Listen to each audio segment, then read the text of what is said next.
ఒక వ్యక్తి హజ్రత్ మూసా అలీహిస్సలాం వద్దకు వచ్చి కన్నీళ్లతో ఇలా విన్నవించాడు.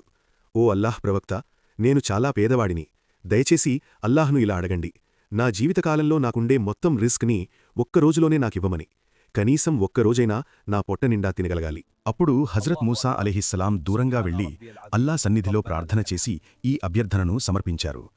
అల్లా ఫర్మాయాడు, ఓ మూసా, నేను అతని జీవితకాల రిస్క్ని ఆ ఒక్కరోజులోనే అతనికిస్తాను.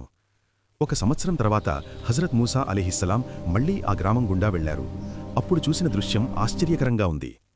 అక్కడి రాజు చాలా ధనవంతుడిగా మారిపోయాడు. అతనికి అపారమైన ధనం, సంపద, సౌఖ్యాలున్నాయి. అప్పుడు హజ్రత్ మూసా అలీహిస్సలాం అల్లాహ్ను ఇలా అడిగారు, ఓ అల్లాహ్, నీవు చెప్పింది ప్రకారం అతని జీవితకాల రిస్క్ని ఒక్కరోజులోనే ఇచ్చావు కదా. ఇప్పటికే 1 సంవత్సరం గడిచిపోయింది, కాని అతని రిస్క్ మాత్రం తగ్గడమే లేదు.